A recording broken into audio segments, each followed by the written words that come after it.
My name's Mary, and life took a tough turn when I was just 10. My dad had been sick for a while, but I didn't really understand what was going on until he was gone for good. One day he was there, and the next day, there was just an empty seat at the dinner table. It didn't take long for my mom to fill that empty space. 2 months later, she brought home Jack. I guess she felt lonely and needed someone fast. Jack moved in like he owned the place, and it was clear he didn't want me around. Mary, this is Jack. Jack, this is my daughter Mary. Mom introduced us the day he moved in.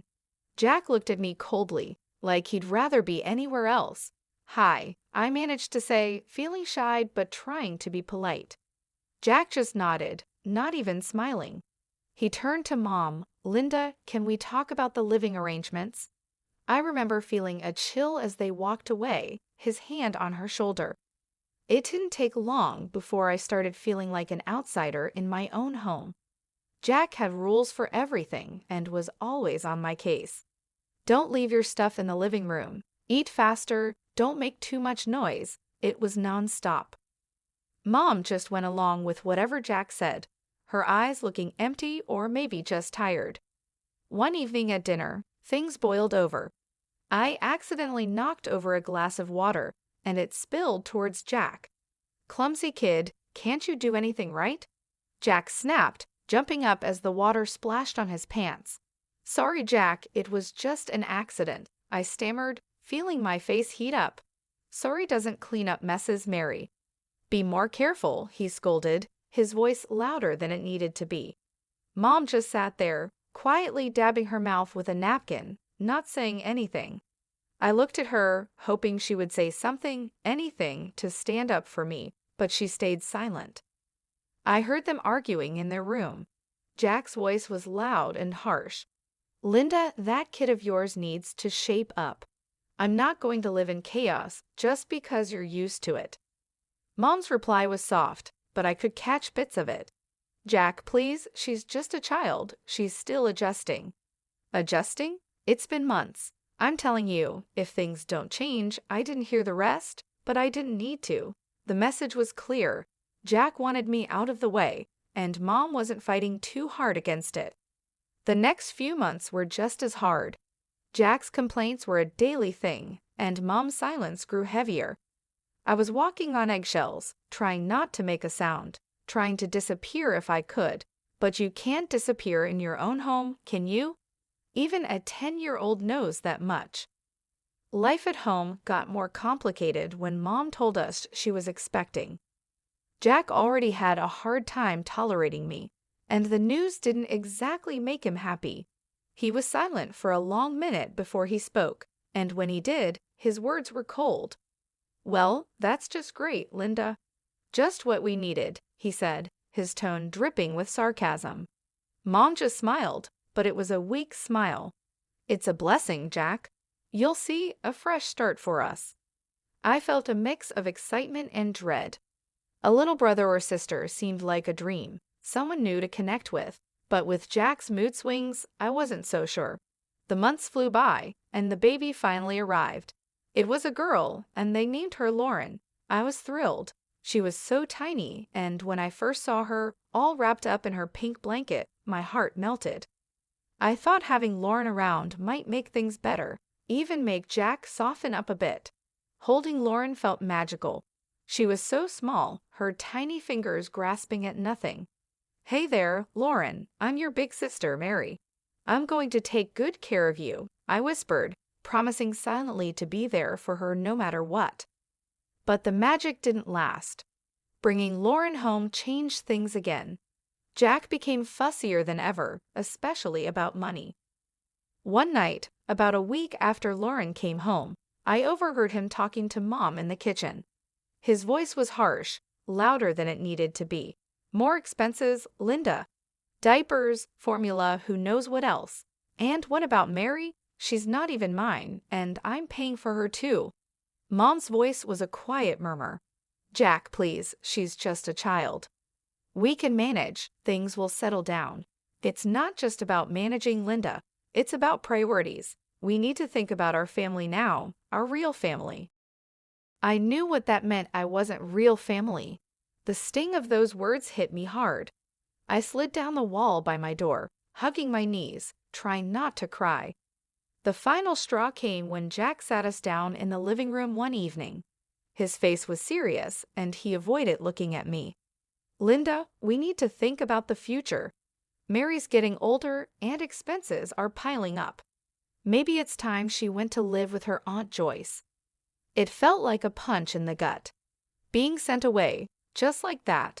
Mom finally spoke, looking at me with sad eyes. "Mary, honey, it might not be so bad. Aunt Joyce has a nice house, and you'll be well taken care of." "But Mom, I don't want to go. I want to stay here with you and Lauren." The room went silent. Jack's next words were cold and final. "It's decided then. I'll call Joyce in the morning." Moving in with Aunt Joyce was like stepping into a different world. Her house was big, clean, and always silent, too silent for comfort. The first day I arrived, she laid down her rules like we were negotiating a peace treaty after a long war. "You'll follow my rules under my roof, Mary. No nonsense, no mess, no back talk," she declared as she led me through the hall to what would be my room. The room was plain, with bare walls and a single bed in the corner. It felt nothing like home. I nodded, too tired and upset to argue. "Homework right after school, chores before dinner, and lights out by 8.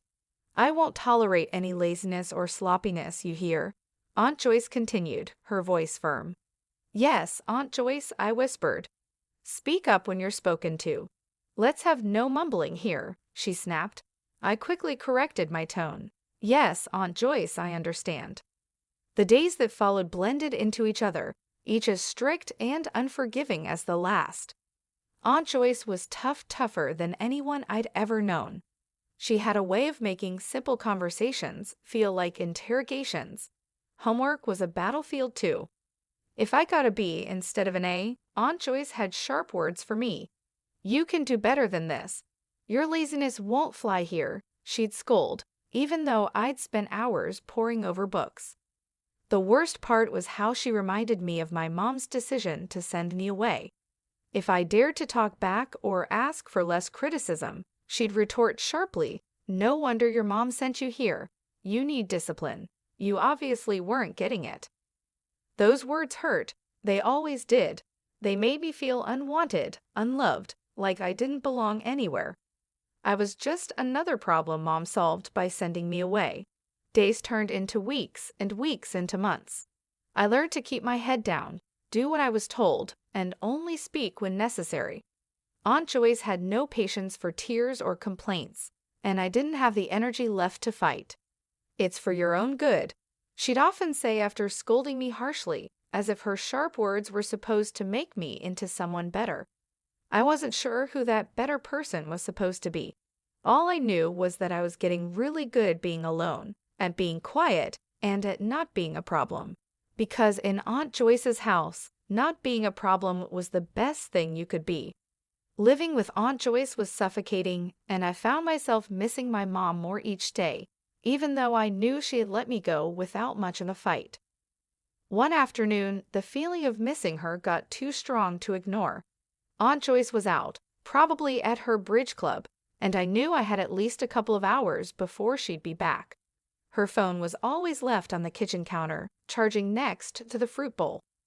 It seemed like my only link back to my old life. I hesitated for a minute before I picked it up. Dialing my mom's number was like muscle memory. I hadn't forgotten it, and maybe I never would. My heart raced as I heard the phone ring once, twice, then I heard her voice. "Hello?" "Mom, it's me, Mary." There was a pause, a breath, maybe. Then, "Mary, why are you calling?" I swallowed hard, my throat tight. "I just wanted to hear your voice." Another pause, longer this time. Then she spoke, cold and hard.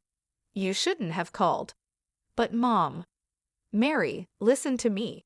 You need to stop this. I can't have you calling me." "But why? I miss you, Mom. I miss home. When can I come back?" Her voice was flat, emotionless, like she was discussing the weather. "You can't. That's done. Don't call here anymore." I couldn't believe what I was hearing. Mom, please. Just don't, Mary. There's nothing here for you. Goodbye. She hung up and the line went dead. The silence in the kitchen was overwhelming. I felt my hand shake as I put the phone back on the charger. The finality in her voice broke something in me. She didn't want me. She really didn't want me anymore. Tears blurred my vision as I stumbled to my room. I closed the door softly, not wanting to make any noise that might hint at my rebellion.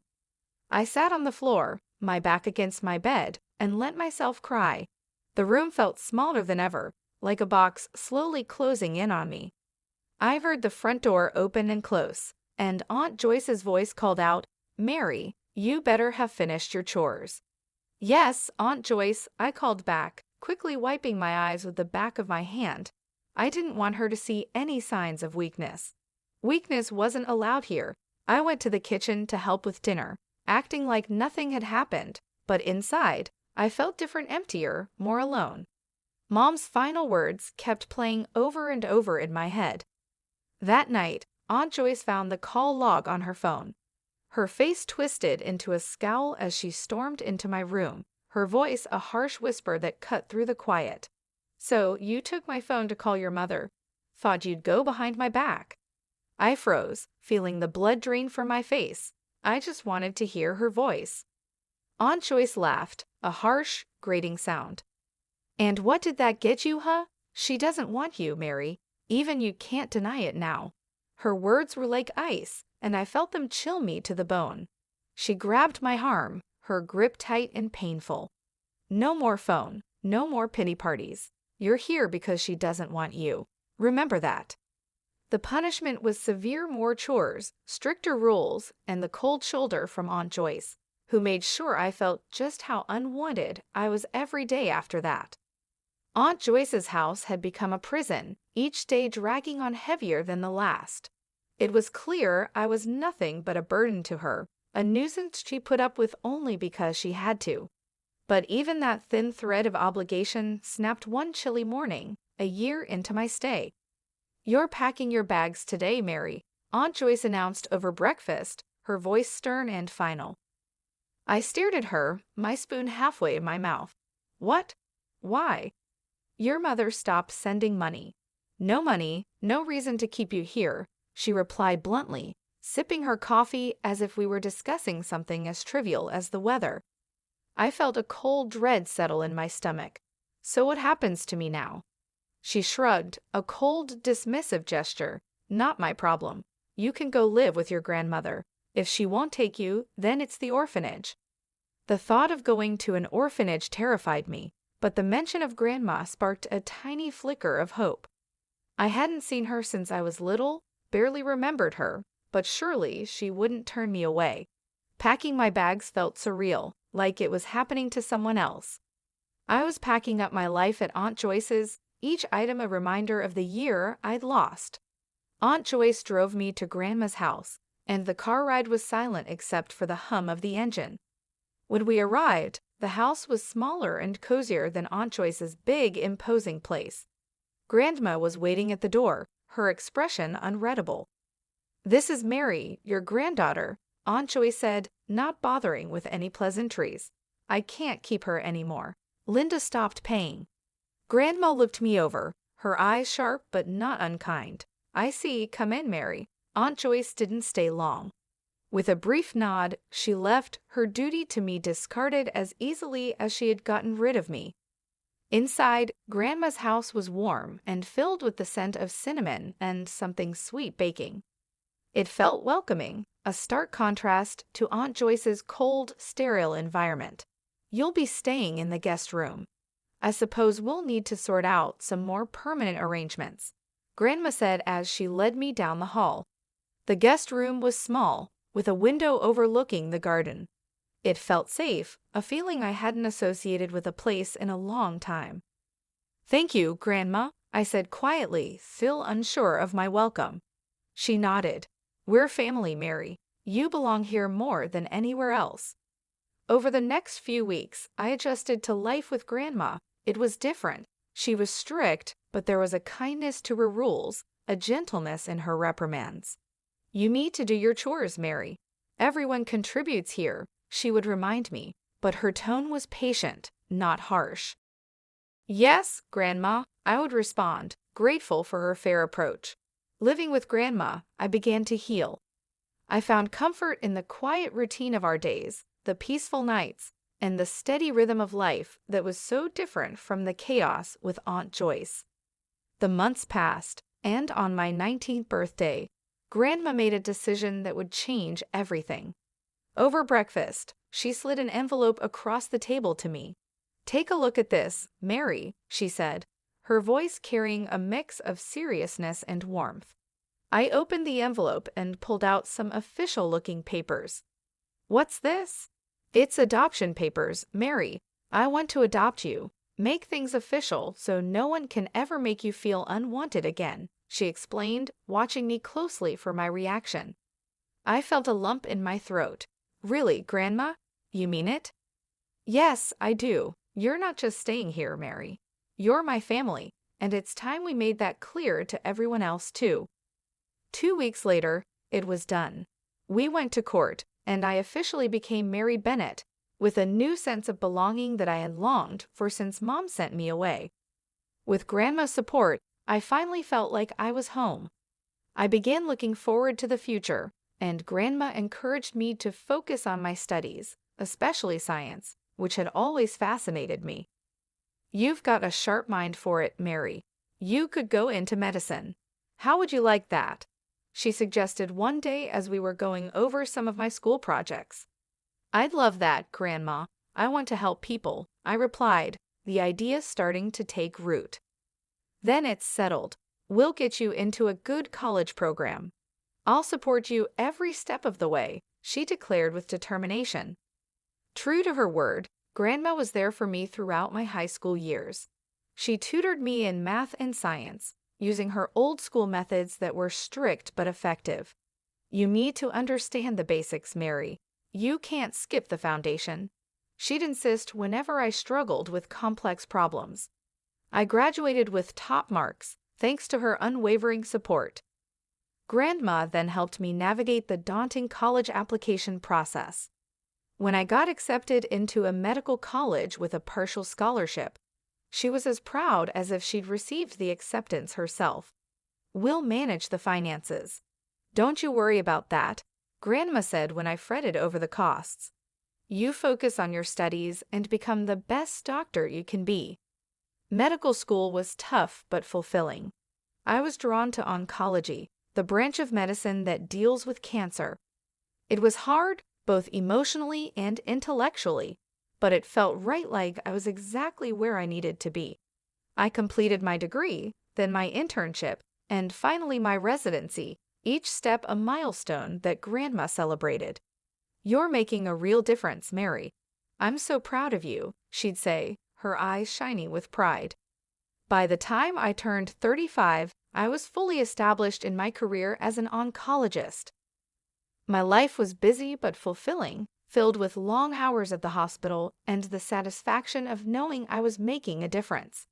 Through it all, Grandma was my anchor, always there to listen and offer advice on tough days. But life, as it often does, threw another curveball my way. Grandma's health, which had been declining, took a sudden turn for the worse. It was swift and unexpected, the kind of decline that leaves you scrambling to catch your breath. I remember coming home one evening, tired after a particularly tough day at the hospital. Grandma was sitting in her favorite armchair, looking out the window. Her voice was weaker when she called me over. "Mary, come sit with me for a bit," she said, patting the chair next to her. I sat down and took her hand in mine. It felt fragile, like it could break with too much pressure. "I'm not going to beat around the bush," she started, her tone serious. "The doctors say there's not much time left. We need to talk about practical things." A lump formed in my throat, and my eyes filled with tears. "Grandma, please." She squeezed my hand, her grip still strong. "No tears now, Mary. We've got things to sort out. You need to be ready." The next few weeks were a blur of doctor's visits, late nights, and legal paperwork. Grandma wanted to make sure everything was in order for me, that there would be no complications with her estate or her wishes. When the end came, it was peaceful. Grandma passed away in her sleep at home, just as she had wanted. The emptiness left by her passing was overwhelming, and the silence in the house felt too heavy to bear at times. Planning the funeral was hard. I went through her address book, calling relatives and friends. The responses were polite, some even warm, but it became clear that not many would make the effort to come. My heart ached, not just for the loss of Grandma, but for the loneliness of this farewell. The funeral day was quiet, the chapel more empty than full. I stood there, feeling oddly detached as the priest spoke about life, loss, and legacy. It didn't take long after the funeral for the past I thought I had left behind to come knocking at my door. My mother, stepfather, and their daughter, who was now 21 years old, showed up unexpectedly. My mother didn't waste any time. "Mary, you need to share the inheritance your grandmother left you," she demanded, her tone entitled. I stared at them, disbelief mixing with anger. "You left me, remember? 21 years ago, you decided I was too much of a burden." My mother's face twisted into a sneer. "Ungrateful girl. Now you're a rich doctor with an inheritance. You owe us." I laughed, the sound bitter. "Grandma adopted me legally. You're nothing to me now." The shock on her face was almost comical. My stepfather, ever the bully, leaned in. "You're going to regret this, Mary." As they left, I slammed the door behind them, the click of the lock sounding unusually satisfying. Standing there, my back against the door, I felt a mix of relief and renewed determination.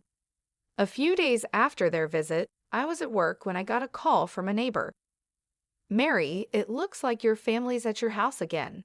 They've been bringing in furniture. It looks like they're moving in or something." When I pulled into the driveway, seeing their car parked out front made my stomach turn. I walked in to find my mother, stepfather, and stepsister unpacking boxes in the living room, acting like they owned the place. "What are you doing?" I demanded, trying to keep my voice steady. My mother turned around, feigning surprise. "Oh, Mary, we're just settling in. After all, this is family property." "No, it's not. This is my house, legally left to me by Grandma. You need to leave now." My stepfather stepped forward with a smirk on his face. "Make us. We're family, and we deserve a part of this house." I could feel the anger rising inside me. "You haven't been family for over 21 years. You can't just come here and claim what's mine." My stepsister, who had been watching from the side, finally spoke up. "Come on, Mary, don't be so heartless. We're just asking for what's fair." "Fair?" I laughed, the sound sharp and bitter. "What's fair about abandoning a child? What's fair about only showing up when you think there's money to be had?" They had no answers, just scowls and muttered curses. "I'm calling the police," I declared, pulling out my phone. My mother tried to stop me. "You'll regret this, Mary." "I've regretted knowing you for years. This is nothing new." I shot back as I dialed 533. The police arrived quickly. I explained the situation, showing them the legal documents proving my ownership of the house and Grandma's will. The officers were firm. "You need to leave," one of them told my mother and stepfather.